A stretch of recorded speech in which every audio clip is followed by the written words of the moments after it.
অথচ আমরা ভুলে গেলাম যে সবচেয়ে গ্রহণযোগ্য সে ব্যক্তি যে আল্লাহর কাছে গ্রহণযোগ্য। কি আশ্চর্য! অং সান সুচি নোবেল পুরস্কার পেয়েছিল, মনে আছে আপনাদের? কিসে? পিস, শান্তিতে। যার হাতে আরাকানের বহু মুসলিম এবং অমুসলিম, শুধু মুসলিম না, মুসলিম অমুসলিম বহু মানুষের রক্ত লেগে আছে। কিসে কিসে নোবেল পুরস্কার পাইছে সে? এখন যদি আমি এই পুরস্কারের মানদণ্ডে তাকে যাচাই বাছাই করা শুরু করি, তাহলে আপনি একটু জাহেলে মোরাক্কাব, এবং না আপনি দিন বুঝেন না দুনিয়া বুঝেন, না ইহকাল বুঝেন না পরকাল বুঝেন। তো আল্লাহ পাকের কাছে যে মাকবুল সেই মাকবুল, আল্লাহ পাকের কাছে যে গ্রহণযোগ্য সেই গ্রহণযোগ্য। এই গ্রহণযোগ্যতার মানদণ্ড পশ্চিমাদের দর্শন নয়, বরং কোরআন এবং হাদিসের মূলনীতির আলোকে আমাকে বুঝতে হবে যে কে আল্লাহর কাছে গ্রহণযোগ্য হতে পারে। আফসোস এই বিষয়গুলোকে কেন্দ্র করে করতেই হয় যে আমরা এই বিষয়গুলো ভুলেই গেছি। এখন আমাদের চোখ দুনিয়া ছাড়া কিছুই বোঝে না। আপনারা এমন যে পশ্চিমাদের কোনো গ্রহণযোগ্য ব্যক্তি বা তাদের কোনো খাদেম আমাদের ত্রাণকর্তা হয়ে আসবে, উম্মাকে খেলাফার দিকে নিয়ে যাবে, ভাবখানা এরকম, আমাদের ভাবখানা এরকম। তো আমরা আল্লাহর বিরোধী, আল্লাহ পাকের বিধানের বিরোধী কোনো ব্যক্তিকে যদি মনে করি যে তিনি মুসা আলাইহিস সালামের ভূমিকায় এসে বনু ইসরায়েলকে বাজায় নাজাতের পথে নিয়ে যাবে, এর চেয়ে বোকা কোনো জাতি হয়? আফসোস এগুলো আমাদের জন্যে। তো আল্লাহ পাক আমাদেরকে হক বোঝার তৌফিক দান করেন। 4 নম্বর কটা হলো? 4টা। একটা কি ছিল বলেন তো? প্রথমটা এইটুকু আলোচনা মুখস্থ করে বসা যায়, তাহলে আজকের আলোচনা সফল ইনশাআল্লাহ। শরিয়ার যত পারি গভীর জ্ঞান অর্জন করা, এবং সবাই তো ফকিহ মুহাদ্দিস মুফতি হতে পারবো না, কিন্তু একটা মানে ফরজিয়াতের জ্ঞানটা সবাইকে অর্জন, এটা ফরজ, এবং আমাদের পরিবারের সদস্যদেরকেও শেখাতে হবে। 2 নম্বর হচ্ছিল আমলটা বাড়ানো, ইলম অনুযায়ী আমলটা বাড়ানো। 3 নম্বরটা ছিল আমার পরিবারটাকে আগে গড়ে তোলার চেষ্টা করা। পরিবার না গড়ে উঠলে যে আমি বাইরে আবার দাওয়াতের কাজ করতে পারবো না বা খেলাফা মুভমেন্ট করতে পারবো না, বিষয়টা এমনও না। আমাদের এটাও চলবে, এই মেহনতও চলবে, আবার আমরা বাইরের মেহনতও করবো ইনশাআল্লাহ। 4 নম্বর হচ্ছে রিজিক হারাম যেন নিজের রক্তে না ঢোকে। এটা খুবই সতর্কতার সাথে চলা, না হলে হারাম খোরদেরকে দিয়ে খেলাফা কায়েম হয় না, কখনোই হয়নি, হবেও, বলে লাভ নাই।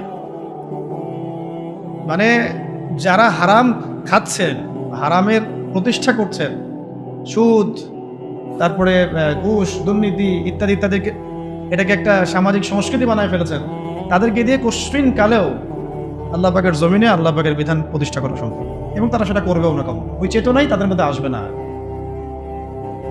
5 নম্বরটা হচ্ছে যে মাথার উপরে মুরব্বি রাখা।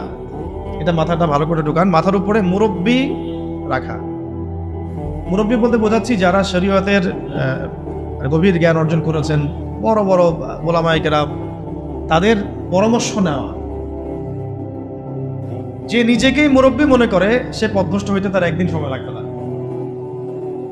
আমরা এখন অনেক ওলামায়ে কেরামের এক্সাম্পল দিতে পারবো, পাবলিকলি নাম বলতে যাচ্ছি না, শুধুমাত্র নিজেকে মুরব্বি মনে করার কারণে এবং তার মাথার উপরে কোনো মুরব্বি না থাকার কারণে মুহূর্তের মধ্যেই পদস্খলিত হয়ে গেছে। এমন হয়েছে সকালে হয়তো মুমিন ছিল, বিকালে কুফরি কথা বলে ফেলছে।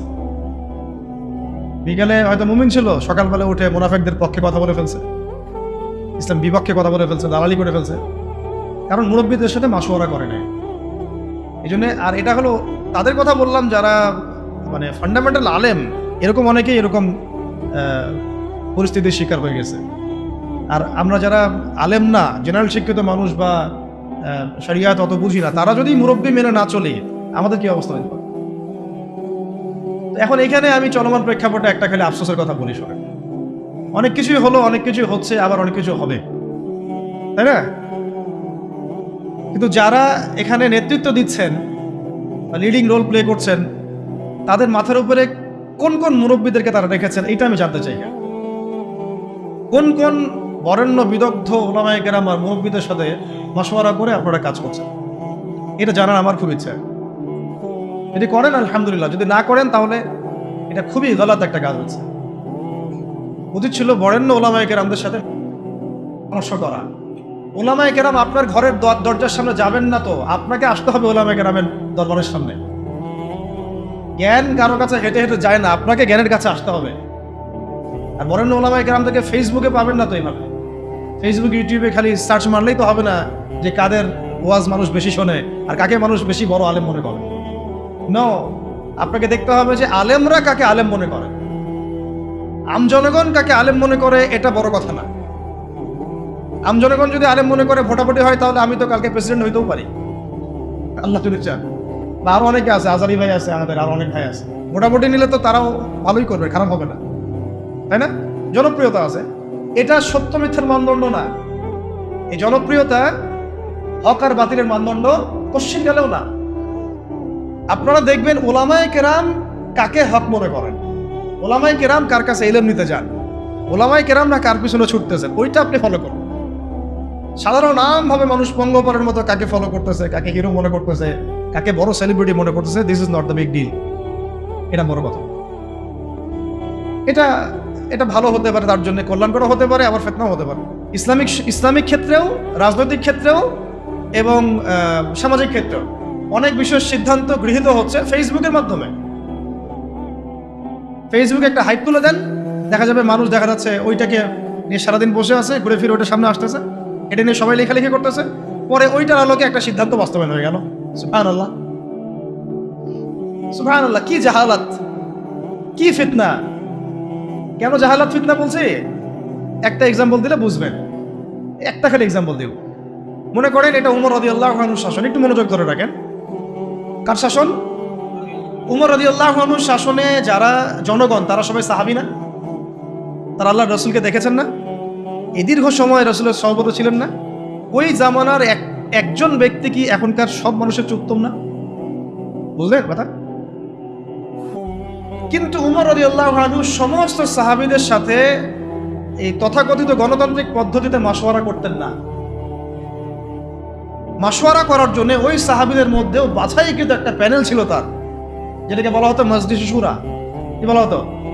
মজলিসে শুরা। তার মধ্যে বড় বড় বরেণ্য সাহাবী ছিলেন, আলী রাদিয়াল্লাহু আনহু ছিলেন, উসমান রাদিয়াল্লাহু আনহু ছিলেন, তালহা রাদিয়াল্লাহু আনহু ছিলেন, আব্দুর রহমান বিন আউফ ছিলেন রাদিয়াল্লাহু আনহু, আর কি জুবাইর ইবনে আওয়াম রাদিয়াল্লাহু আনহু ছিলেন। এরকম প্রায় 10 জন 15 জন সাহাবীর একটা প্যানেল ছিল। দেখেন, সাহাবীদের যুগেও তিনি বাছাইকৃত মানুষদের সাথে মাশওয়ারা করে সিদ্ধান্ত নিতেন।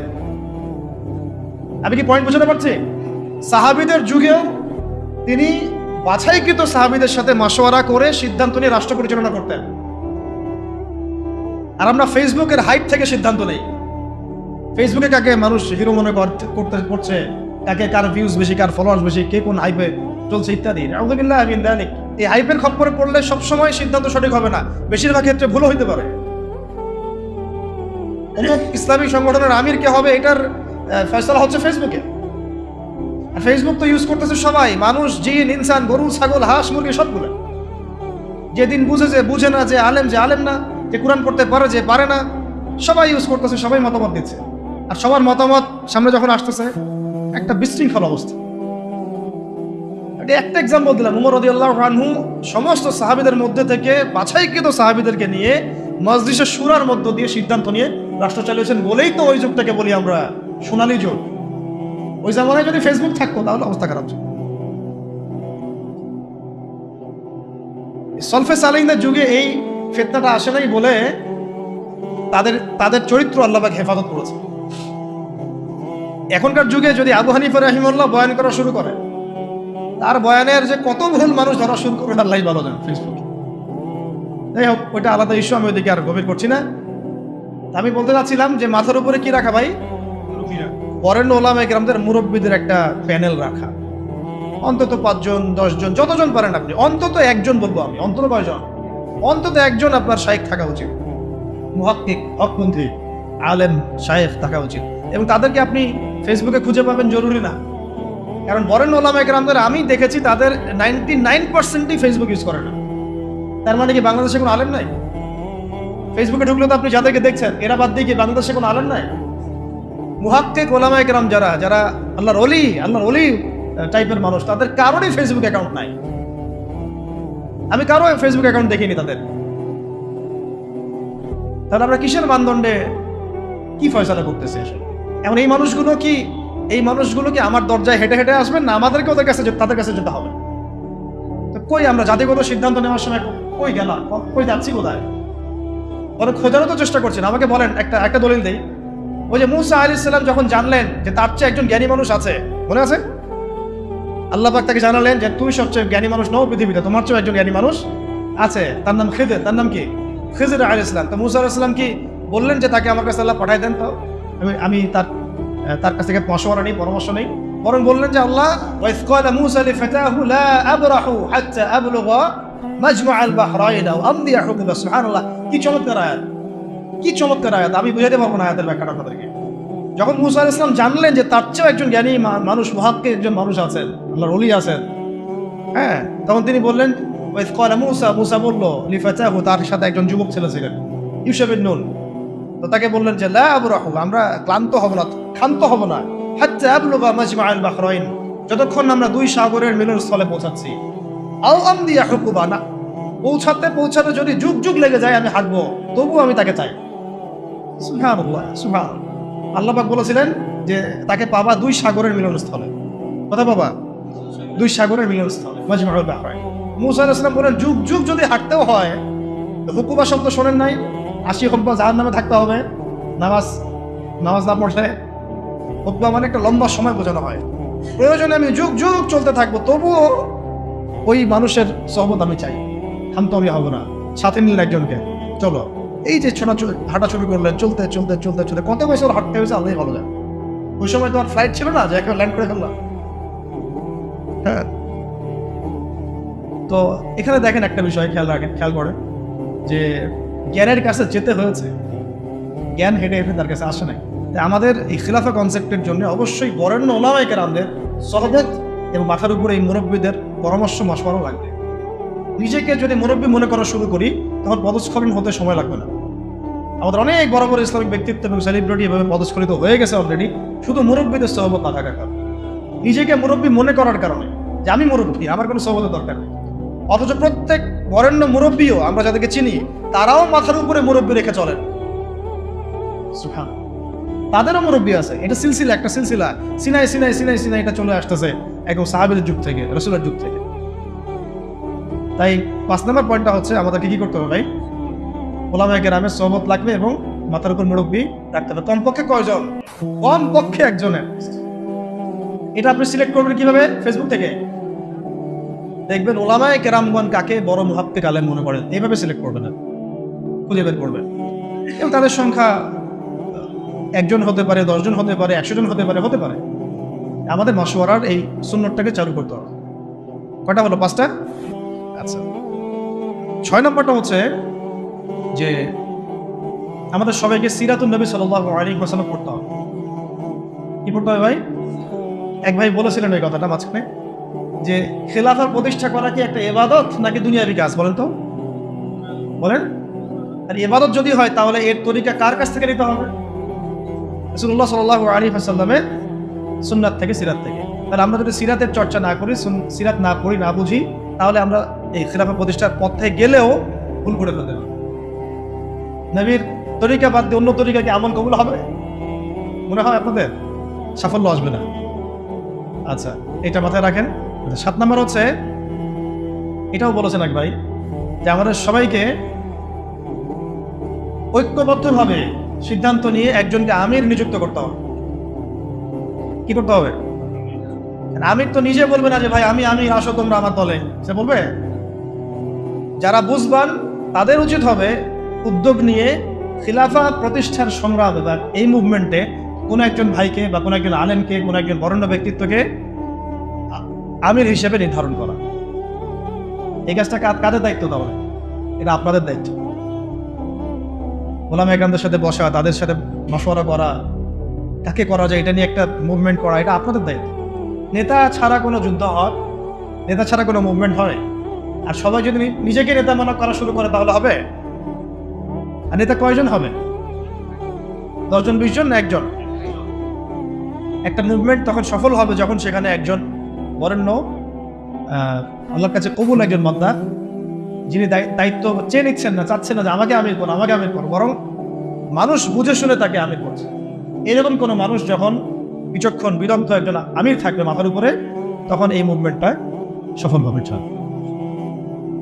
এটা হলো আমাদের কাজ। তাহলে আমির একটা বড় বিষয়, কারণ দেখুন সাহাবীরা একজন নেতার অধীনে নেতৃত্বে চলেছে, তাই না?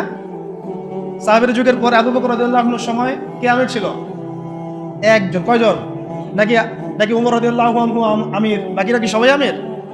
সবাই কি আলাদা আলাদা আমির? একজন আমির ছিলেন, তিনি আবু বকর রাদিয়াল্লাহু আনহু। তারপরে উমর রাদিয়াল্লাহু আনহুর সময় কি একজন আমির না 10 জন আমির? উসমান রাদিয়াল্লাহু আনহুর সময়, আলী ইবনে আবি তালিবের সময় একজন। কিন্তু আমি একটা এক্সাম্পল দিয়ে বুঝালাম যে আমির যখন একজন থাকে তখন সমাজের শৃঙ্খলা বজায়। 10 জন ইমারতের দায়িত্ব যদি দাবি করে আমিও আমির, তুমি অমুক আমির, তুমি তমুক আমির, তাহলে বিশৃঙ্খলা সৃষ্টি হবে, তখন খিলাফা মুভমেন্টটা পড়ে যায়।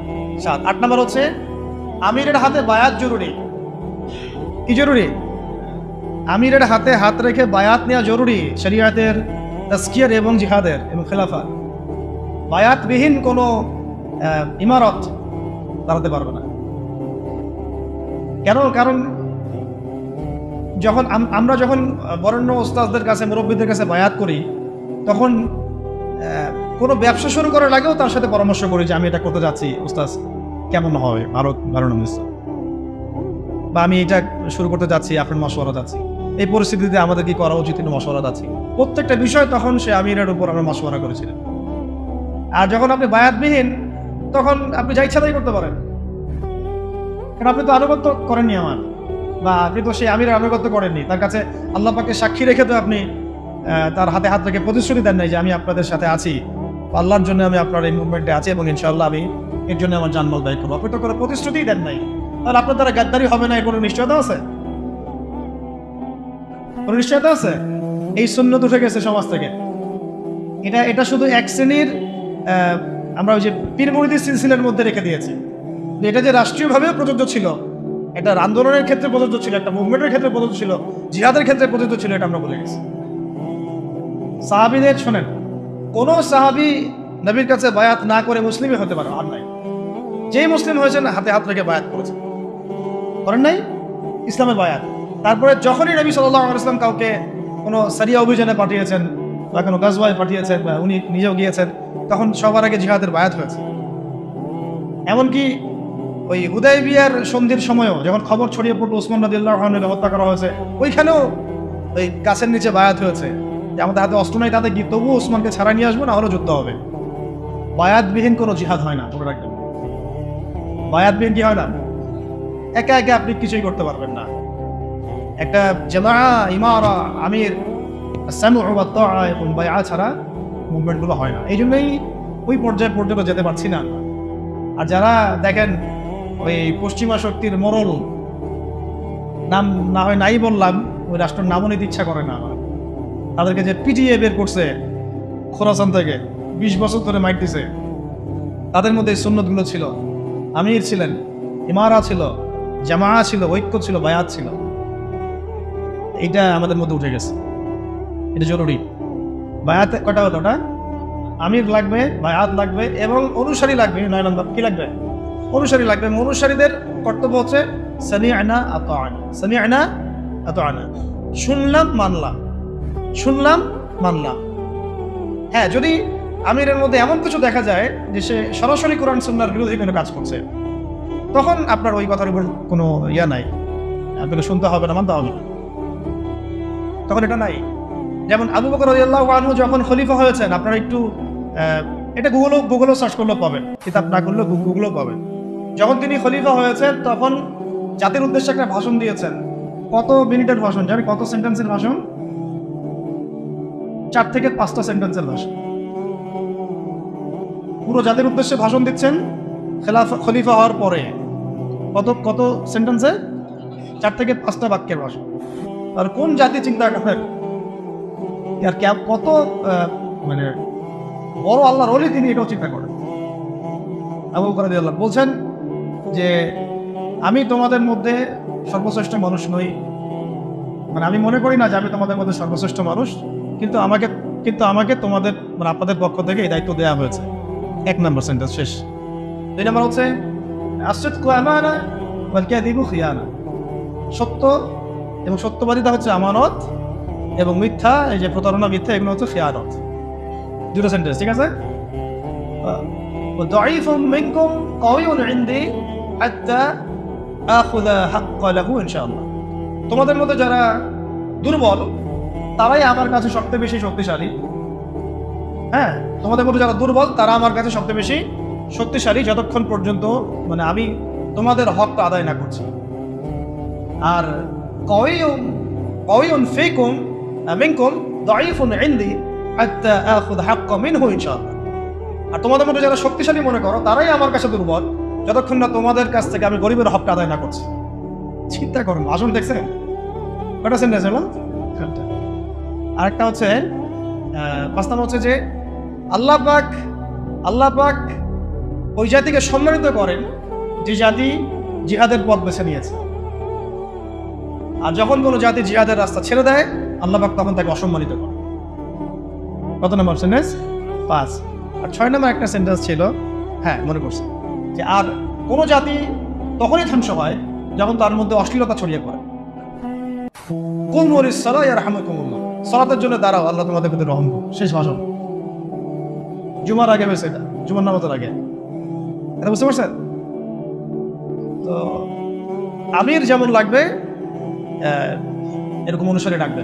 আরেকটা কথা মাঝখানে স্কিপ হয়ে গেছে, উনি বলেছিলেন যে আমি তোমাদেরকে যতক্ষণ পর্যন্ত আল্লাহ এবং তার রাসূলের দিকে চালাই ততক্ষণ তোমরা আমার আনুগত্য করো। আমি তোমাদেরকে যতক্ষণ পর্যন্ত আল্লাহ এবং তার রাসূলের দিকে চালাই ততক্ষণ তোমরা আমার কি করবে? আনুগত্য করবে। আর আমি যদি তোমাদেরকে আল্লাহ এবং তার রাসূলের দিকে না চালাই, ঠিক আছে, আমি যদি তোমাদেরকে আল্লাহ এবং তার রাসূলের দিকে না চালাই তাহলে ফালা তুআতানি আলাইকুম, আমার উপরে তোমাদের কোনো আনুগত্য নাই। তবে সামান্য বিষয়েই যে তার আনুগত্য ছেড়ে দিতে হবে এমন না, তাকে নসিহত করতে হবে, পরামর্শ দিতে হবে, সংশোধনের চেষ্টা করতে হবে, ধৈর্য ধরতে হবে। 10 নম্বর পয়েন্টটা হচ্ছে যে সূরা ভিত্তিক সিদ্ধান্ত নেওয়া। কি করা? মজলিসে সূরা ভিত্তিক সিদ্ধান্ত নেওয়া। একটু আগে একটা কথা বলে এক্সাম্পল দিয়েছিলাম, ওমর রাদিয়াল্লাহু আনহু, তার একটা সূরা প্যানেল ছিল না? এই সূরা প্যানেল থেকে সিদ্ধান্ত গৃহীত হতো, তারপর এটা পুরো জনগণের উপরে বাস্তবায়িত। কথা বুঝতে পারছেন? তাই আমাদেরকেও ওইভাবেই একটা প্রত্যেকটা ক্ষেত্রে একটা সূরা কমিটি থাকতে হবে যারা মাশওয়ারা করে পরামর্শের মধ্য দিয়ে সিদ্ধান্ত নেবে। এটা একটা যেহেতু রাষ্ট্রীয় ব্যাপার, এটা বিভিন্ন স্তরে স্তরে ভাগ হতে পারে। যেমন কেন্দ্রীয় একটা সূরা কমিটি, সূরা সদস্য, জেলাভিত্তিক সূরা সদস্য, থানাভিত্তিক সূরা সদস্য, এভাবে হয়তো একটা চেইন অফ কমান্ড থাকতে পারে, কিন্তু মূল সূরা থাকবে একটা কেন্দ্রীয়। এখান থেকেই সবকিছু ফয়সালা হচ্ছে। আপনারা কি জানেন যে বর্তমান বিশ্ব যে চলতেছে এই তাগুতি বিধান দিয়ে, শয়তানি বিধান দিয়ে, এরও একটা সূরা পরিষদ আছে? হ্যাঁ, ওটা কি? জাতিসংঘ। হ্যাঁ, এটা জাতিসংঘ চাচা বুঝতে পারছে। অবাক হইলাম। জাতিসংঘ না, জাতিসংঘের সাধারণ পরিষদ না, কিন্তু জাতিসংঘের সিকিউরিটি কাউন্সিল। দুটা ওখানে প্যানেল আছে, কিন্তু একটা সাধারণ পরিষদ, একটা হচ্ছে কি সিকিউরিটি কাউন্সিল। সিকিউরিটি কাউন্সিল থেকে সিদ্ধান্ত গৃহীত হয় যে কি হবে না হবে, কোন কোথায় কি করবো। কারণ সব যত শয়তানির গোড়া এখন ওই পশ্চিমার মধ্যে, ওই জায়গাতে তারা এগুলা মাথা কাটায় কি করবে না করবে, কোথায় কি। শোনেন, এটা তো কিছুই না, বাংলাদেশ তো ছোট রাষ্ট্র একটা, দুর্বলই বলা যায় বিশ্বের প্রেক্ষাপটে। আরবের 8-10টা রাষ্ট্রকে 2-3 বছর 4 বছরের ব্যবধানে আরব বসন্তের স্লোগান দিয়ে পুরাই চেঞ্জ করে ফেলে দিয়েছে। এটা এমন এক দাজ্জালীয় শক্তি। দাজ্জাল তো মানুষের রূপে আসে নাই, অনুসারী তো ওরা তৈরি করে রেখে দিছে। আপনারা হাদিস পড়েন, আমরাও পড়ি। আগে একভাবে বুঝতাম, যতদিন যাচ্ছে আল্লাহ পাক অন্যভাবে বোঝার তৌফিক দিচ্ছেন, আলহামদুলিল্লাহ। দাজ্জাল যে সারা বিশ্ব চষে বেড়াবে, ও কি সারা বিশ্বের প্রত্যেক গ্রামে গ্রামে হেঁটে হেঁটে বেড়াবে, নাকি অনুসারীদের শাসন করাবে? কমন সেন্স না? সব জায়গায় যে ওকে প্রত্যেকটা নূরপুরে ওকে আসতে হবে ও শাসন প্রতিষ্ঠা করার জন্য? ওর কোনো এজেন্ট থাকলেই যথেষ্ট। আবার ভালো দিক দিয়ে দেখেন, ওমর রাদিয়াল্লাহু আনহু খেলাফতের সময় তিনি কি পুরো বিশ্বের সব জায়গায় ঘুরে ঘুরে বেরিয়ে শাসন করেছেন? তিনি ছিলেন মদিনায়, চেইন অফ কমান্ড। তার অনুসারী সাহাবায়ে কেরাম রাদিয়াল্লাহু আনহুম তারা বিভিন্ন জায়গায় তাদের কাজ করছেন, ইসলামের কাজ করছেন। এটি তো মানে স্ট্র্যাটেজি হয়। দাজ্জাল আসে নাই, বের হয়নি, তো কি হচ্ছে? অনুসারী তো অ্যাক্টিভ সময়। তো 10 নম্বরটা বলছিলাম কি ভাই, আমাদের মজলিস সূরাভিত্তিক সিদ্ধান্ত নিতে। সূরাভিত্তিক সিদ্ধান্ত ছাড়া আমরা আগাতে পারবো না। এবং এটা এই শুরা সদস্য আপনি নির্ধারণ করবেন কিসের ভিত্তিতে? টাকা পয়সা, ইলম, আমল, তাসকিয়া, পরহেজগারিতা এবং তার বিচক্ষণতা, প্রজ্ঞা, এগুলোর ভিত্তিতে এটা বিচার করা হয়। এখানে একজন ব্যক্তি থাকতে পারেন যার বয়স 20 বছর, এমন ব্যক্তিও মজলিসে শুরায় থাকতে পারে, তার যদি জ্ঞান, প্রজ্ঞা, বিচক্ষণতা থাকে, কোনো সমস্যা নাই, আমল থাকে। আবার এমন একজন ব্যক্তি যার বয়স 50, 60, 70, তিনিও থাকতে পারেন। এটা সিদ্ধান্ত টাকা পয়সা, পদ, পদবী, ক্ষমতার ভিত্তিতে হবে না, যেটা আমাদের এখানে সুন্নত হয়ে গেছে, নাউযুবিল্লাহ। আপনারা কি জানেন ওমর রাদিয়াল্লাহু আনহু যুগে তিনি একজনকে খুব কাছে রাখতেন, এক সাহাবীকে, যদিও তার বয়স তখন অনেক কম ছিল, মানে কম বলতে মোটামুটি কম ছিল। তার নাম আব্দুল্লাহ বিন আব্বাস রাদিয়াল্লাহু আনহু। আব্দুল্লাহ বিন আব্বাস রাদিয়াল্লাহু আনহু আল্লাহ নবী সাল্লাল্লাহু আলাইহি ওয়াসাল্লামের চাচাতো ভাই। তার বয়স কিন্তু অন্য সাহাবীদের চেয়ে বেশি ছিল না, তিনি তাকে কাছে রাখতেন। কারণ কি জানেন? কারণ নবীজি সাল্লাল্লাহু আলাইহি ওয়াসাল্লাম তারই চাচাতো ভাইয়ের বুকে মাথায় হাত রেখে একটা দোয়া করে দিয়েছিলেন। আমাদের নবীজি একদিন রাত্রেবেলা উঠে ইস্তেঞ্জা করতে গিয়েছেন, বের হয়ে দেখেন যে কেউ একজন তার জন্য অজুর পানি রেখে দিচ্ছে। ঠিক আছে, তো নবীজি অবাক হয়ে গেছেন, কে পানি রাখছে এখানে আমার জন্য? আব্দুল্লাহ বিন আব্বাস রাদিয়াল্লাহু আনহু বললেন যে আমি রাখছি। ছোট তখন তিনি, 10, 12, 14 বছর বয়স। কত বিচক্ষণ, কেয়ারফুল দেখেন যে নবীজি ইস্তেঞ্জা গেছেন, আমি একটু খেদমত করে দিই, একটু পানি আগায় দিই। এই পানিটা পেয়ে নবী সাল্লাল্লাহু আলাইহি ওয়াসাল্লাম তাকে বুকে জড়ায় ধরে মাথায় হাত বুলায় দোয়া করছিলেন সাল্লাল্লাহু আলাইহি ওয়াসাল্লাম যে আল্লাহুম্মা ফাক্কিহহু ফিদ-দীন ওয়া আল্লিমহু তা'উইল। আল্লাহ আপনি তাকে দ্বীনের গভীর বুঝ দান করেন এবং তাকে এই যে কোরআনের এগুলোর ব্যাখ্যা বিশ্লেষণ করার তৌফিক দান। তিনি হয়েছেন পরবর্তীতে রাইসুল মুফাসসিরিন, সমস্ত মুফাসসিরদের সর্দার যাদেরকে বলা হয় তার মধ্যে একজন হচ্ছেন আব্দুল্লাহ বিন আব্বাস রাদিয়াল্লাহু। তার বয়স তখন কম, তারপরেও উমর রাদিয়াল্লাহু আনহু তাকে কাছে বসে রাখতেন, পরামর্শ নিতেন, আয়াতের ব্যাখ্যা জানতে চাইতেন। উমর রাদিয়াল্লাহু আনহু কি কম জানেন? হ্যাঁ, উমর রাদিয়াল্লাহু আনহু কি কম জানেন? তারপরেও তিনি তাকে এইভাবে খাতির যত্ন করতেন, যাতে যদি কোনো ভুল কিছু না হয়, মানে ভুল কিছু যেন না হয় তার কাছ থেকে জেনে নেওয়া, যদিও তার বয়স কম। আর এখন তো মানে আহলুল ইলমদেরকে মূল্যায়নই করেন না আপনারা। হুজুররা কোথায় ছিল? বক্তব্যটা এরকম, হুজুরদের দিয়ে কি হবে? হুজুরদের সাথে এসবের কি সম্পর্ক? রাজনীতির সাথে হুজুরের কি সম্পর্ক? ওখানে আমরা যাব কেন? তাদের কাছে মাশওয়ারা নিব কেন? আমরা কি কম বুঝি? আমাদের মাশওয়ারা দেওয়ার জন্য জাতিসংঘ আছে, হ্যাঁ, ইসরায়েল আছে, আমেরিকা আছে, পশ্চিমা বিশ্ব আছে। আমরা IMF থেকে লোন নিয়ে আসবো, জাকাতের কি দরকার আছে? হুজুরটা বললেই হবে? ভাবখানা এরকম আর কি। এই জন্য এই জাতির এই দুর্দশা হচ্ছে। আল্লাহ পাক যেন যারা বুঝে নাই, আর যারা এখন বর্তমান তাদেরকে যেন বোঝার তৌফিক দান করেন। আমরা দোয়া করবো সবার জন্য। আমরা কারো দুশ্মনী কারোর সাথে আমাদের নাই, কিন্তু আমরা হকের পক্ষে থাকবো সবসময়, বাতিলের বিপক্ষে থাকবো সবসময়। আমরা মাজলুমের পক্ষে থাকবো এবং জালেমের বিপক্ষে, সে যেই হোক না কেন, হুয়েভার হি ইজ, আমরা মাজলুমের পক্ষে, জালেমের, সোজা কথা, সে যেই হোক। সূরা থাকতে হবে এবং সূরার মধ্যে এইভাবে বিচক্ষণ জ্ঞানী ব্যক্তিদেরকে স্থান দিয়ে আমাদেরকে চলতে হবে, মাশওয়ারা করে। আরও আছে, আত্মশুদ্ধি অর্জন করার জন্য সাহাবীরা কি করতেন? সবসময় নবীর কাছে গিয়ে পড়ে থাকতেন। খেয়াল করেন নাই? যখন একটু ফুরসত পেতেন, কাজকর্ম শেষ, মসজিদে নবীর কাছে কথা শুনতেন, বসতেন, যোগাযোগ রাখতেন। আমাদের ওলামায়ে কেরামদের সাথে কানেকশনই বা কোথায়? কানেকশন উঠে গেছে না এখন খুব বেশি, কানেকশন ফোনে। আর এটা নিয়ে আমি আরেকটা লেকচার দিব ইনশাআল্লাহ, যে এটা কি পরিমাণ ফিতনা একটা জগৎ। এ কারো চরিত্র নষ্ট করতে বাকি রাখবে না এবং দুশ্চরিত্র ব্যক্তিকে গাছে উঠাইতেও বাকি রাখবে না। হককে বাতিল বানায় ফেলতে পারে, বাতিলকে হক বানায় ফেলতে পারে। এতটাই ফিতনাময়। তো আমাদের মুরব্বীদের সাথে সোহবতের সাথে সাথে তাসকিয়া, আত্মশুদ্ধি অর্জন করার চেষ্টা করতে হবে। এর জন্য ওলামায়ে কেরাম বলেন পরকালের ফিকির করা, মওতের কথা স্মরণ করা, বেশি বেশি জিকির করা, কোরআন তেলাওয়াত বাড়ায় দেওয়া, তারপরে মুরব্বীদের সাথে দেখা সাক্ষাৎ করা, আলেমদের সাথে যোগাযোগ রাখা। যখনই মনটা একটু দুনিয়াবি ভাব আসতেছে তখনই চলে যাওয়া, দে উস্তাদ আসলে মনটার মধ্যে অস্থিরতা কাজ করতেছে, মনে হচ্ছে ইমান কমে যাচ্ছে, আমল কমে যাচ্ছে, পরামর্শ দেন, এইভাবে অস্থির থাকা। হুযায়ফা রাদিয়াল্লাহু আনহুর ঘটনা মনে আছে না? উনি মনে করছিলেন যে একদিন আমি কি মুনাফিক হয়ে গেলাম কিনা, আল্লাহ নবীর কাছে গিয়ে বসলে জান্নাত জাহান্নাম মনে হয় চোখে দেখতেছি, বাসায় গেলে মনে হয় যে দুনিয়ার কাজে ঢুকে গেছে।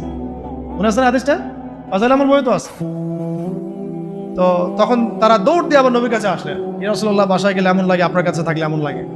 নবীজি বললেন যে এটা স্বাভাবিক, কারণ তোমরা যদি সবসময় ওই একই হালতেই থাকতা তাহলে তো তোমরা ফেরেশতা হয়ে যাইতা। এই যে ওনাদের ফিকির যে কি হলো, আমি কি মুনাফিক হয়ে গেলাম কিনা, এটা যোগাযোগটা রাখা। এবং আমি বারবার একটা কথা বলতেছি, জ্ঞান আপনার ঘরের দরজা আসবে না, আপনাকে জ্ঞানের কাছে যাইতে হবে, খুঁজে বের করতে হবে এবং আল্লাহর কাছে কান্নাকাটি করে দোয়া করতে হবে, আল্লাহ আমাকে সেরকম মুহাক্কিক আলেম, ওইরকম মুহাক্কিক আল্লাহর ওলির সোহবত আল্লাহ তুমি নসিব করো, ওই রকম মানুষদের পরামর্শ নিয়ে চলার তৌফিক দান করো। ঠিক আছে, কটা হচ্ছে আজকে? আচ্ছা, এবার আসি, এগুলো একটু স্ট্রং, একটু একটা বলে শেষ করতেছি। 12 নম্বর হচ্ছে শারীরিক এবং মানসিকভাবে শক্তিশালী হওয়া। কি ঘুমাসছে? ঘুমাসলে একটা কাজ করেন, জায়গা পরিবর্তন করেন। এটা কিন্তু ঘুম চলে যাওয়ার একটা সুন্নাত, জায়গা পরিবর্তন করলে ঘুম চলে যাবে। 12 এটা শারীরিক মানসিক দুই দিক থেকেই শক্তিশালী হওয়ার চেষ্টা করা। কারণ ইসলামের সুন্নত এটা নয় যে আমি গিয়ে মায়ের খাবো। জিহাদের মাঠে সাহাবীরা কখনো এই উদ্দেশ্যে যান নাই যে গেছি আমাকে মারো আমি শহীদ হয়ে যাবো, এইভাবে যান নাই তারা কখনো, বরং গিয়েছেন এই উদ্দেশ্যে যে আমি কাফেরের গর্দান উড়াই দিব। এবং সেই প্রস্তুতি, সেই প্রিপারেশন, সেই ফিজিক্যাল স্ট্রেন, তার প্রশিক্ষণ, এদাত, এগুলো তাদের ছিল। ওইটা এমন যুগ ছিল যখন প্রত্যেক ঘরে ঘরে জন্ম থেকেই মানুষ এগুলো শিখতো। তীর নিক্ষেপ করা, তরোয়াল চালানো, কুস্তি ইত্যাদি ইত্যাদি, এগুলো জন্ম ছোটবেলা থেকেই মানুষ এগুলো শিখতো। এখন তো এটা মানে সব ঘরে ঘরে নাই, আলাদা করে আমরা প্রশাসনিক বাহিনী তৈরি করেছে। এটা হচ্ছে জনগণকে নিরস্ত্রীকরণ করে দেওয়ার একটা প্রক্রিয়া। কিন্তু যাদেরকে প্রশিক্ষিত করছি তারা আবার পশ্চিমাদের দাসত্ব করতেছে, ওদের সেবা দশায় বসে আছে। একটা জাতিসংঘের মিশনকে তারা মনে করতেছে জান্নাতের টিকিট পেয়ে গেছে, নাউযুবিল্লাহি মিন যালিক, তাই না? একটা মিশনের জন্য আপনি কোনো কোনো ক্ষেত্রে মুজাহিদ ভাইয়ের বুকে গুলি চালাই দিচ্ছেন। আল্লাহ পাক আপনাদেরকে বোঝার তৌফিক দান করে। এটাকে ইদাআত বলে, শরীয়তের ভাষায় কি বলে? ইদাআত মানে হচ্ছে মানে শারীরিক মানসিকভাবে শক্তিশালী হওয়ার চেষ্টা করা। অ্যাটলিস্ট আপনার ফিজিক্যাল এক্সারসাইজগুলো করা, মার্শাল আর্টস শেখা, তারপরে সেলফ ডিফেন্স শেখা। এখন তো আর ওই পরিবেশ নাই যে সবাই ওইসব অস্ত্র চালানো শিখতে পারবে, এটা তো সবার ক্ষেত্রে প্রযোজ্য হচ্ছে না, কিন্তু অ্যাটলিস্ট মেন্টালি এবং ফিজিক্যালি স্ট্রং থাকার চেষ্টা করো। কারণ এটা সুন্নত নয় যে আমি গিয়ে মায়ের খেয়ে চলে আসবো। সাহাবীরা এই উদ্দেশ্যে জিহাদের মাঠে যান নাই, বরং গিয়েছেন কোন উদ্দেশ্যে? যে আমি মারবো, যদি আল্লাহ পাক আমার ওখানে শাহাদাত দিকে রাখেন তাহলে সেখানে আমার শাহাদাত হবে না। 313 জন নিয়ে যখন আমরা 1500 জনকে হারাচ্ছি, তার মানে কি বুঝতে পারতেছেন? তারা কি ফিজিক্যালি এবং সামরিক দিক থেকে দুর্বল ছিলেন? আলী রাদিয়াল্লাহু আনহু একাই তিনি 10-20 জনের জন্য যথেষ্ট ছিলেন। উমর ইবনে খাত্তাব একাই 10 জনের জন্য যথেষ্ট ছিলেন। হামজা রাদিয়াল্লাহু আনহু যেদিন শাহাদাত বরণ করেছেন উহুদের দিন, ওই দিনও তিনি এমনভাবে যুদ্ধ করেছেন যে তাকে হত্যা করেছিল ওই দিন, তার নাম ওয়াহশী। নাম কি মনে আছে? ওয়াহশী। তাকে চুক্তি করা হয়েছিল যে যদি তুমি শুধু দূর থেকে তাকে বল্লম নিক্ষেপ করে হত্যা করবে, এতটুকুই তোমার কাজ, তোমাকে মুক্ত করে দেওয়া হবে। আমরা বলবো রাদিয়াল্লাহু আনহু, কারণ তিনি পরবর্তী ইসলাম কবুল করেছিলেন। এবং এই ওয়াহশী রাদিয়াল্লাহু আনহুর হাতে আবার মুসাইলামা কাযযাব মারা গেছে। তারও অবদান এখানে, আল্লাহ পাক তাকে জীবনটা ঘুরাই দিয়েছেন। আল্লাহ পাক তাকদীরের মালিক, দেখেন কিভাবে আল্লাহ পাক জীবন ঘুরায়। বলতে চাচ্ছি যে যেদিন হামজা রাদিয়াল্লাহু আনহুকে এইভাবে শাহাদাত বরণ করতে হয়েছে, শহীদ করা হয়েছে, ওই দিন ওয়াহশী নিজের মুখেই বলেছিল, সিরাতের মধ্যে আছে যে আমি অনেকবার চেষ্টা করছিলাম যে কোন দিক থেকে তাকে আক্রমণ করা যায়, কিন্তু তার সামনে যাওয়ার সাহস আমার হচ্ছিল না, কারণ সে সাদা জামা পরে উড়ন্ত বাস পাখির মতো যুদ্ধ করতেছে, সামনেই কেউ যাইতে পারতেছিল না। হামজা রাদিয়াল্লাহু আনহু এত বড় বীর ছিলেন। পরবর্তীতে তিনি বলেন যে আমি পাথরের আড়ালে লুকিয়েছিলাম, পিছন দিক থেকে আমি তাকে দূর থেকে বর্ষা নিক্ষেপ করেছিলাম, যেটা তার নাভির নিচ দিয়ে এদিক দিয়ে বের হয়ে গেছিল। বর্ষা ঢুকে যাওয়ার পরেও ওয়াসিব বলছেন, পরেও তিনি ঘুরে আমাকে আক্রমণ করার জন্য চেষ্টা করছিলেন, কিন্তু তাকে সময় তার সাথী দেয় না, সময় তাকে সাথ দেয়, পড়ে গেছেন। তো মানে যখন বর্ষা ঢুকে গেছে তখনও তিনি তরল উঁচু করে মারার জন্য চেষ্টা করেছিলেন, কিন্তু শেষ মুহূর্তে পারেন। এই ঘটনাটা নিজের মুখে ব্যাখ্যা করেছে ওয়াহশী। যখন মক্কা বিজয় হয়ে গেছে না, তখন নবী সাল্লাল্লাহু আলাইহি ওয়াসাল্লাম সবাইকে মাফ করে দিয়েছেন, সবাই ইসলাম কবুল করতে আসছে, ওয়াহশীও আসছে, মানে বেলাল রাদিয়াল্লাহু আনহু তাকে ধরে নিয়ে আসছেন, আরে এখন ইসলাম কবুল করো, নাহলে তোমরা করতে পারবে, আর কেউ বাঁচাতে পারবে না তোমাকে। তখন আল্লাহ নবী তাকে জিজ্ঞাসা করেছেন যে কিভাবে হামজাকে হত্যা করেছিলে তুমি, তখন তিনি নিজের মুখে বিবৃতি দিয়েছেন। এটা শুনে নবী সাল্লাল্লাহু আলাইহি ওয়াসাল্লাম নবী হিসেবে বায়াত নিয়েছেন তার ইসলামের জন্য, কিন্তু আরেকটা স্টেটমেন্ট তিনি দিয়েছিলেন যে যদি তোমার চেহারাটাকে আমার সামনে থেকে দূরে রাখতে পারো তাহলে সেটাই করো। এই কথাগুলো, এ ধরনের কোনো স্টেটমেন্ট যদি আমরা দিই অনলাইনে, মানুষ বলবো অহংকার হয়ে, অহংকার প্রদর্শন করছে। এগুলো গায়রাত, এগুলো ব্যক্তিত্ব। ইসলামের বীর সেনা হামজাকে তুমি হত্যা করেছো, সে আমার চাচা ছিল, খুব মানে মহব্বতের চাচা, দুধ ভাই। কষ্ট পেয়েছেন তিনি, এটা সে তাই না, তার লাশকে চিড়ে ফেলা হয়েছে, কলিজা ছিঁড়ে খাওয়ার চেষ্টা করা হয়েছে, পারে নাই। এটা আসলে তাকদীর। পরবর্তীতে আল্লাহ রাব্বুল আলামিন তাকে তৌফিক দিয়েছেন, তার হাতে আবার মুসাইলামা কাযযাব, মহামিথ্যাবাদী ভণ্ডনবী, তার মানে খালাস। একইভাবে তিনি মুসাইলামা কাযযাবকে হত্যা করেছেন, দূর থেকে বল্লম নিক্ষেপ করে একেবারে জান বাজি রেখে। তারপরে তিনি বলছেন একটা স্টেটমেন্টে যে আজকের পর থেকে আমি মুসলিম সমাজের মধ্যে হাঁটবো, কেউ আমাকে কাতিল হামজা বলবে না। আজকের পর থেকে আমি মুসলিম সমাজের মধ্যে হাঁটবো, কেউ আমাকে বলবে না যে হামজার কাতিল, বলবে সে হচ্ছে মুসাইলামা কাযযাবের কাতিল। বাইরে একটা কথা বলে ফেলি মাঝখানে, আমাদের সমাজে এই যে কাদিয়ানী মুভমেন্ট চলতেছে, এরা এই যুগের মুসাইলামা কাযযাব। এরা কি এই যুগের মুসাইলামা কাযযাব? যদি আমরা দেখি যে ওরা এখন আবার ওদের মতবাদ প্রচারে স্বাধীনতা পাচ্ছে, আমরা এটা চরমভাবে প্রতিবাদ করবো ইনশাআল্লাহ। এবং উত্তরবঙ্গ জুড়ে এদের কার্যক্রম তো বেশি, আপনারা তো জানেন। এদেরকে যেখানে পাবেন সেখানে শায়েস্তা করবেন, জ্ঞান দিয়ে, জবান দিয়ে, আদর্শ দিয়ে, সব দিক দিয়ে। এদের সাথে কোনো উঠা বসা চলাফেরা করবেন না, মুআমালাতি করবেন না, কোনো ব্যবসা বাণিজ্য করবেন। 13 নম্বরটা নোট করেন, সেটা হচ্ছে ওই যে একবারে বলেছিলেন যে জনসচেতনতা তৈরি করা, খুবই ইম্পর্টেন্ট টপিক এটা পয়েন্ট। কারণ বাংলাদেশের মানুষ নামাজ বুঝে, খেলাফত বুঝে না। বাংলাদেশের মানুষ রোজা রাখা ফরজ বুঝে, ইসলামী খেলাফত, শরিয়া, আইন এগুলো বুঝে না, তাই না বিষয়টা? বাংলাদেশের মানুষ কোনো ক্ষেত্রে এখন পর্দাও বুঝতেছে, পর্দা করা উচিত, ফরজ, যাকাত দেওয়া উচিত, ইসলামী শাসন কায়েমের বিষয়টা তারা বুঝে না। বরং তাদের মধ্যে অনেক সন্দেহ কাজ করে যে আসলে এটা করলে আবার মানে পশ্চিমারা আমাদের উপর তেড়ে আসবে কিনা, আমাদের স্বাধীনতা হস্তক্ষেপ করবে কিনা, তাই না? এইটা তাইলে এই খিলাফার সুফল, উপকারিতা এবং এটা না থাকার কুফলটা জনগণের মাঝে প্রচার করা, ব্যাপকভাবে দাওয়াতের মধ্যে এটা নিয়ে আসা, এই শব্দগুলো ব্যবহার করা। এবং এর বাইরে বিপরীতে যে তাগুতি সিস্টেম, যে এই যে so called democracy, so called secularism, communism, so called nationalism, এগুলো যেভাবে আমাদের ক্ষতি করতেছে, ইসলামী শরীয়তের পথে বাধা হয়ে দাঁড়াচ্ছে, এটা মানুষের সামনে স্পষ্ট করার। মানে এক কথা পয়েন্ট হচ্ছে জনসচেতনতা তৈরি করা, খেলাফার পক্ষে জনসচেতনতা তৈরি করা। ওটা হলো 13। 14 হচ্ছে অমুসলিমদেরকে বোঝানো, অমুসলিম ভাই বোনদেরকেও এটা বোঝানো বা জানানো যে খিলাফার আন্ডারে তারাই সবচেয়ে বেশি সিকিউর থাকতে পারবে। কারণ একটা প্রশ্ন ওঠে খেলাফার কথা আসলে, যে খেলাফা হলে কি মৌলবাদী রাষ্ট্র হয়ে যাবে কিনা, হিন্দুদের উপর অত্যাচার হবে কিনা, এই হবে কিনা, সেই হবে কিনা। এটা সম্পূর্ণ একটা মিথ্যা বানোয়াট বোগাস।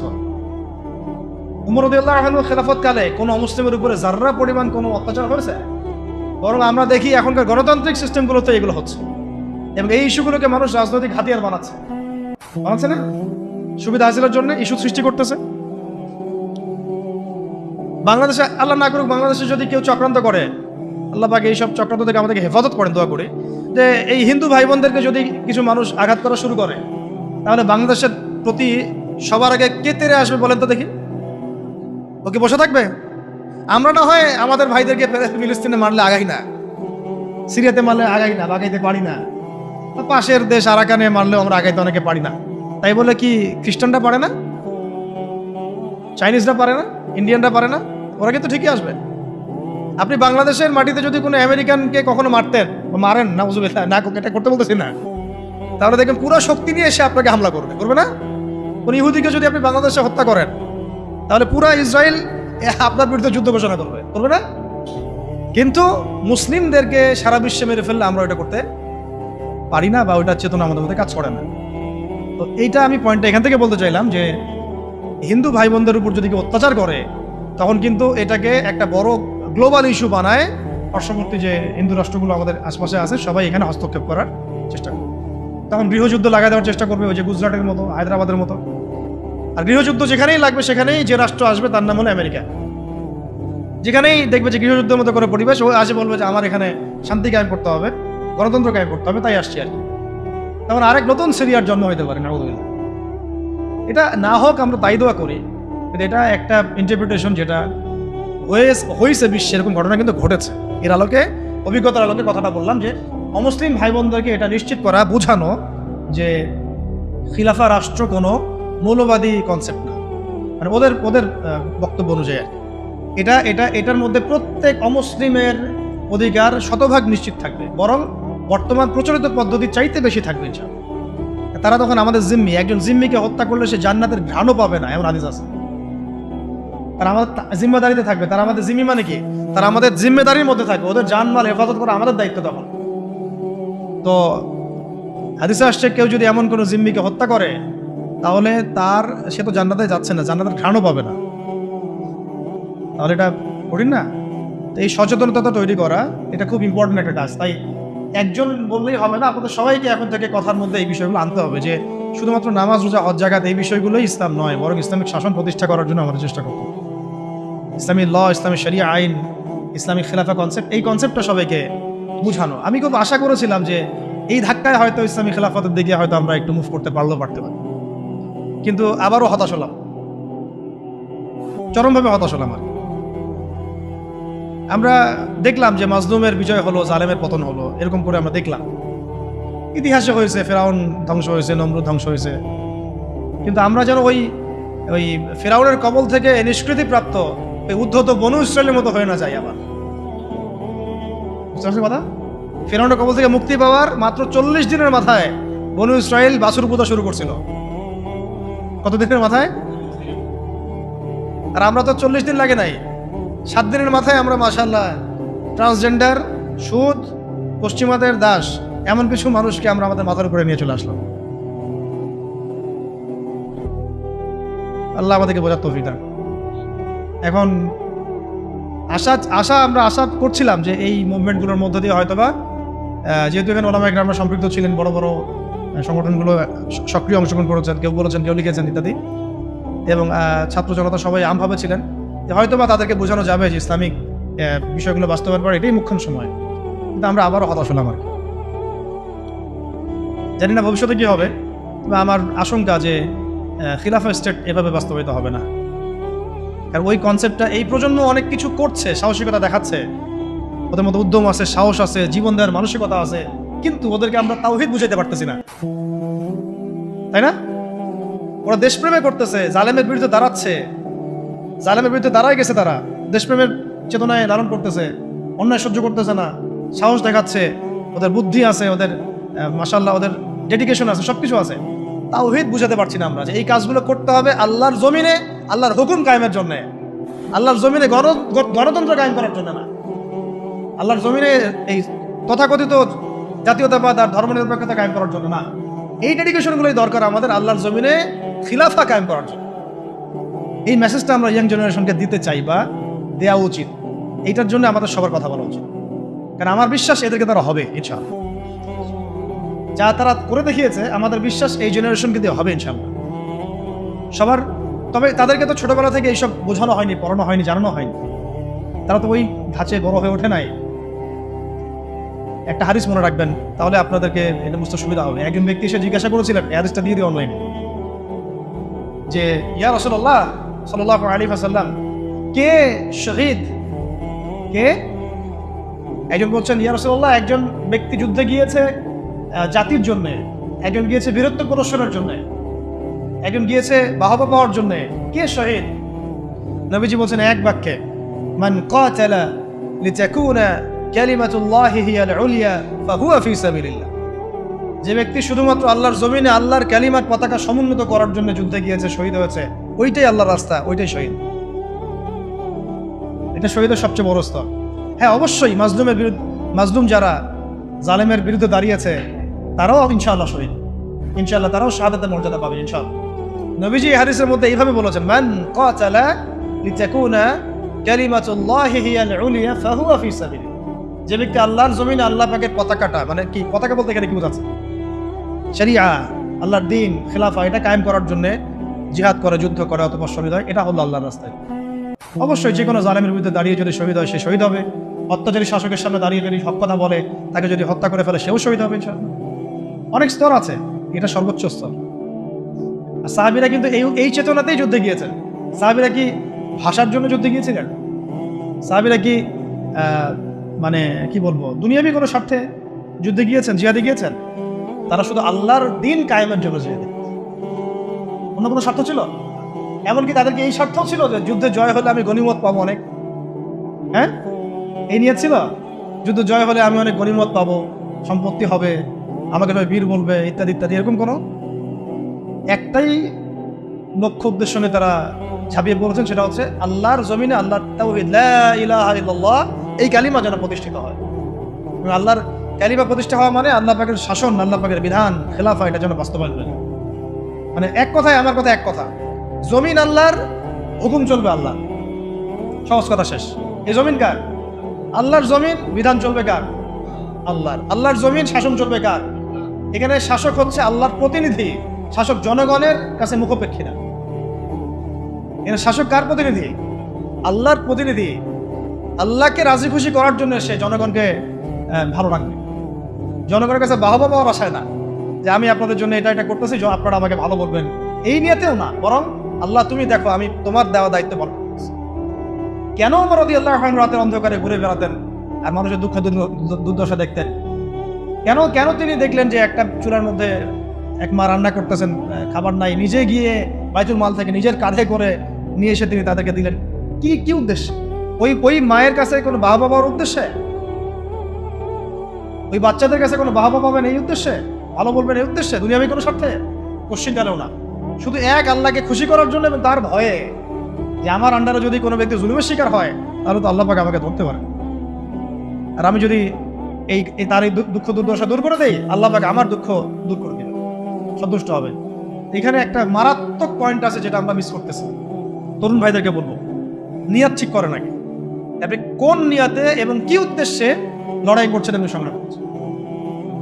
অবশ্যই জালেমের বিরুদ্ধে দাঁড়িয়ে যাওয়াটা অনেক বড় একটা সওয়াবের কাজ এবং এটা বিশাল মর্তবা, কিন্তু কাজ এখানে শেষ নয়। কাজ শেষ হবে কখন? যখন আল্লাহ পাকের জমিনে আমরা আল্লাহর খেলাফত বাস্তবায়ন করব। আমার কথা কি বুঝতে পারতেছেন আপনারা? তাই আমরা এই সচেতনতা তৈরি করব এবং তরুণ ভাইদেরকে বুঝাবো, তাদের পর্যন্ত বার্তা পৌঁছানোর চেষ্টা করব।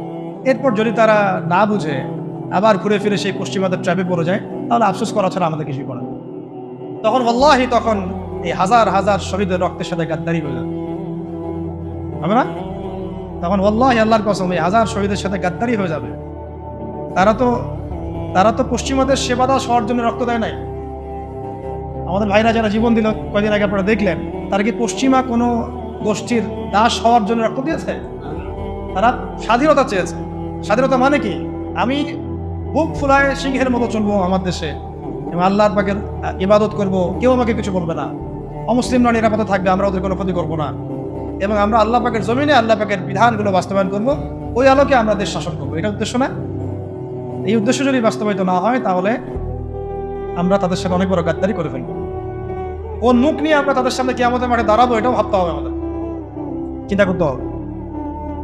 সেদিন যখন দেখা হবে তাদের সাথে, তারা তো আমাদেরকে প্রশ্ন করবে যে আমরা তো রক্ত দিয়ে আসলাম, তোমরা আবার সুধী মহাজনকে কেন মাথার উপরে বসাইলে? আমরা তো এই জন্য রক্ত দেই নাই, আমরা তো আল্লাহ পাকের জমিন, আল্লাহ পাকের দাসত্বের জন্য রক্ত দিয়েছিলাম। গাদ্দারি করেন না শহীদ ভাইদের সাথে। আমি জানি মাসওয়ারা আপনারা ওলামায়ে কেরাম, বরেণ্য ওলামায়ে কেরামদের সাথে করছেন, অন্য থিঙ্ক ট্যাঙ্ক আছে আপনাদের, কিন্তু আল্লাহ না করুক, দোয়া করে এমনটা যেন না হয়। আপনাদের প্রতিভা, সাহস, ধৈর্য এবং এই যে বীরত্ব, এটাকে যেন একটা স্বার্থান্বেষী মহল তাদের নিজস্ব এজেন্ডা বাস্তবায়নে ব্যবহার করতে না পারে, খেয়াল রাখবেন এই জিনিসটা। আল্লাহ পাক আপনাদেরকে বোঝার তৌফিক দান।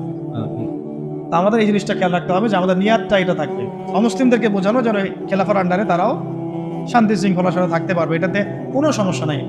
বরং আপনারাই বলেন যে একটা এলাকায় খুব চুরি হচ্ছে, মনে করেন, যদি জুমার দিন জুমার নামাজের পরে একটা চোরদের সামনে ধরে সব জনগণের সামনে হাতটা দিয়ে কেটে কবজি পর্যন্ত, চুরি তো নিশ্চয়ই বাড়বে, আর নাকি? চুরি কি তখন বাড়বে সমাজে না কমবে? এই যে চুরি করলে যে চোরের হাত কাটতে হয়, বলেন তো আমাদের দেশের কত পার্সেন্ট মুসলিম এই আকীদাটা পোষণ করে? বা যারা এখন মানে আমাদের উপরে নিচে ডানে বামে আছে, তারাও কি মনে করে যে এটা একটা ইসলামী শরিয়া, এটা করা উচিত? বরং বেশিরভাগই মনে করে এটা তো একটা মৌলবাদী বিষয় হয়ে যাবে, পশ্চিমারা আবার আমাদেরকে তেড়ে আসবে, ইত্যাদি ইত্যাদি, তাই না? বলবো যে এটা তো কি ফান্ডামেন্টাল রাষ্ট্র হয়ে গেছে। ওরা তো কখনোই চাইবে না একটা রাষ্ট্র খেলাফা কায়েম হোক, তারা চাবে মডারেট ইসলাম যেন প্রতিষ্ঠিত হয়। মডারেট ইসলাম মানে কি? যেটা পশ্চিমাদের স্বার্থ রক্ষা করবে, আবার এদিকে নামাজ রোজাও করবে। পশ্চিমাদের স্বার্থ রক্ষা করবে, আবার নামাজ রোজা হজ যাকাতও চালু থাকবে। এই ইসলাম তারা পছন্দ করে, এই ধরনের আলেমদেরকে তারা পছন্দ করে, এই ধরনের ইসলামিক সেলিব্রিটিকে তারা পছন্দ করে, ব্যক্তিত্বকে পছন্দ করে। আর আমরা যখনই বলবো যে না আমরা ওদের সেবা দাস হবো না, আল্লাহ পাকের জমিনে আল্লাহ পাকের শরিয়া বাস্তবায়ন করতে হবে, খিলাফা, তখন আমাদেরকে এরা বলবে এরা পাহাড়ি মোল্লা। এরা কারা? আরে তোমরা তো সাক্ষী আছো, ওই পাহাড়ি মোল্লারা যখন রাষ্ট্র ক্ষমতায় গিয়েছে ওরা সিংহের মতো গেছে, পশ্চিমাদের সেবাদাস হয়ে যায় নাই। ওরা সিংহের মতোই ছিল, সিংহের মতোই যুদ্ধ করছে, সিংহের মতোই শাসন ক্ষমতাও পাইছে। ওদেরকে কারোর সাথে নিগোশিয়েট করতে হয় নাই যে আমাদেরকে একটা আলেম কোঠা দাও, রাষ্ট্র চালাই। তুমি আমাকে কোঠা দাও আর কে? বরং ওলামাই কেরাম বা মুজাহিদ ভাইরা তারা সিদ্ধান্ত নেবে যে কারা থাকবে প্যানেলে, কারা থাকবে না। তুমি সিদ্ধান্ত দেওয়ার পশ্চিমারা কে? সিদ্ধান্ত দেওয়ার পশ্চিমারা কে? আপনি লড়ছেন, স্বাধীন আপনি করছেন, সংগ্রাম আপনার, সিদ্ধান্ত ওরা দেওয়ার কে? এই জিনিসগুলো আমরা বুঝতে পারতেছি না। তো এই আমাদের জেনারেশনকে এটা জানানো বোঝানো যে ইসলামিক লস যেগুলো আছে, হাত কাটা, রজম, এই জিনার শাস্তি, চুরির শাস্তি, মদের শাস্তি, তারপরে যে ব্যভিচারের শাস্তি, ধর্ষণের শাস্তি, বা এই যে একজনকে হত্যা করে ফেললো নিরীহ মানুষ মাজলুম, তার কেসাস, হুদুদ কেসাস, এগুলো বোঝানো, শব্দগুলো পরিচিত করা দরকার। তাগুত, হুদুদ, কিসাস, শরিয়া, ইমারা, খিলাফা, শব্দগুলা কি করা দরকার? পরিচিত করা দরকার। মানুষ তো জানেই না শব্দগুলা, বুঝতেই পারতেছে না শব্দগুলা। এখন আমি একা বা 10 জন 20 জন মানুষ বললে কি সবাই জানবে? সবাইকে বলতে হবে, সবাইকে বলতে হবে কথা। এগুলো নিয়ে সবাইকে কথা বলতে হবে। হয়তোবা আগামীকালকে খেলাফত কায়েম হবে না, কিন্তু আমরা যদি এই মেহনতটা চালু করে মানুষকে এই খিলাফার ফজিলত বুঝাতে পারি এবং এটা না থাকার কুফল বুঝাতে পারি, কে জানে 20 বছর পর হয়তো হবে ইনশাআল্লাহ।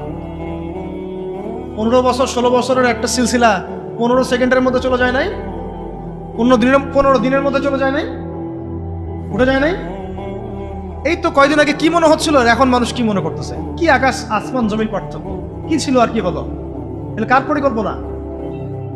তাহলে আমরা হয়তো আগামীকাল খেলাফত কায়েম করতে হয়তো পারবেন না, নাও পারতে পারেন, ইল্লা মাশাআল্লাহ। কিন্তু এই বিষয়গুলো যখন মানুষ জানবে, আলোচনা হবে, চর্চিত হবে, একদিন না একদিন তো হবে ইনশাআল্লাহ। এটাই আমাদের কাজ, প্ল্যাটফর্ম তৈরি করা। তাহলে ইলমের সাথে আমল, তাজকিয়া, তারপরে ওলামায়ে কেরামদের সোহবত, মুরব্বি রাখা, মশওয়ারা করা, আমিন নির্ধারণ করা, তারপর সূরাভিত্তিক পরামর্শ করা, হালাল খাওয়া, এদাত মানে ফিজিক্যালি ফিট থাকা, এবং সিরাতের চর্চা। বলছি কেন? কারণ সিরাতের মধ্যেই সব কিছু লিখাই আছে কীভাবে আপনি করতে হবে। এবং ব্যাপক দাওয়াতি কাজ করা, সচেতনতা মানে দাওয়াতি কাজ করা, এবং দাওয়াতের সাথে সাথে জিহাদের প্রস্তুতি রাখা। এটা শেষ কথা। দাওয়াতের সাথে সাথে কি রাখা? জিহাদের প্রস্তুতি রাখা। দেখেন, শেষ কথা এগুলো, শেষের দিকে কথা, যে মক্কায় হচ্ছিল না, সাহাবীরা আবিসিনিয়া চলে গেলেন, নবীজি তায়েফে গেলেন। কে জানতো যে মদিনা থেকে 6 জন ব্যক্তি আসবেন, সেখানে আবার ইসলাম পৌঁছাবে, সেখানে ইসলামিক রাষ্ট্র কায়েম হবে? কে জানতো? কে জানতো? দেখেন, দাওয়াতের মধ্য দিয়ে ইসলামিক রাষ্ট্রটা কায়েম হয়েছে, আর ওইটা একটা ইমারা প্রতিষ্ঠা হয়েছে। তারপরে দেখেন পুরো আরবের মধ্যে যে ইসলামিক খেলাফার রূপরেখাটা, এটা কিন্তু শুধু দাওয়াতের মাধ্যমে তখন হয়নি, সাথে সাথে জিহাদও লেগেছে। আল্লাহ নবী সাল্লাল্লাহু আলাইহি ওয়াসাল্লাম মদিনার এই 9-10 বছরে কয়টা যুদ্ধ করেছেন আপনারা জানেন? 81টা বা 87টা, এরকম আর কি পরিসংখ্যান। নিজে করেছেন, নিজে। আমি সিরাত পড়েছি এবং সিরাতের আমি খুব ভালো স্টুডেন্ট, এবং আল্লাহর রহমতে আমরা সিরাত পড়াচ্ছি অনেক মানুষকে, আলহামদুলিল্লাহ। সিরাতটাকে আমি খুব গভীরভাবে পড়ার চেষ্টা করি, কারণ এখানেই সলিউশনগুলো দেওয়া আছে। প্রতি 1 থেকে 1.5 মাসেই যুদ্ধ হয়েছে, যুদ্ধের উপর যুদ্ধ। 9 বছর আপনি পড়েন মাদানী জীবন, 9 বছর প্রতি মাসেই যুদ্ধ হয়েছে, কমপক্ষে 80টা। এটাতে নবী সাল্লাল্লাহু আলাইহি ওয়াসাল্লাম নিজে উপস্থিত, সারিয়া গাজওয়া মিলে। আর সারিয়া হিসাব করলে আরো বেশি হবে, গাজওয়ার কথা বলছি। ওইটার প্রিপারেশন রাখা, তো এটা পরবর্তী স্টেপ। আগে স্টেপগুলো আমাদেরকে সাজিয়ে নিয়ে এই পুরো ছকটাকে মাথার মধ্যে রেখে এখন আমাদের মৌলিক কাজ হচ্ছে সবাইকে খিলাফা কনসেপ্টটা বোঝানো, সচেতনতা তৈরি করা, এর সুফলগুলো তুলে ধরা, এবং অমুসলিমদের যে ভীতি কিছু আছে, ইসলাম সম্পর্কে নেগেটিভ কিছু ধারণা আছে, এগুলোকে দূর করানো, এবং একটা জামা ফর্ম করে ফেলা। জামা মানে একটা প্ল্যাটফর্ম ফর্ম করা, যারা খিলাফা মুভমেন্ট নিয়ে সামনে কাজ করবে সব। এবং এটা অবশ্যই মুরব্বীদের পরামর্শে, সূরাভিত্তিক, এবং যারা এখানে নিজেকে নিজের জানমাল উৎসর্গ করার জন্য প্রস্তুত থাকবেন তাদেরকে অবশ্যই জ্ঞানী হতে হবে, আমলদার হতে হবে, তাসকিয়া অর্জন করবেন এবং ধৈর্য ধরবেন। কি করবেন? ধৈর্য ধরবেন। এটা একদিনের কোনো মেহনত না, একদিনে হবে না। যেটা একদিনে হয় সেটা একদিনই টেকে, এটা মেহনত করে অর্জিত হয় সেটা অনেক দিন টিকে ইনশাআল্লাহ। তো আমি মনে হয় যথেষ্ট বলেছি এই বিষয়টা।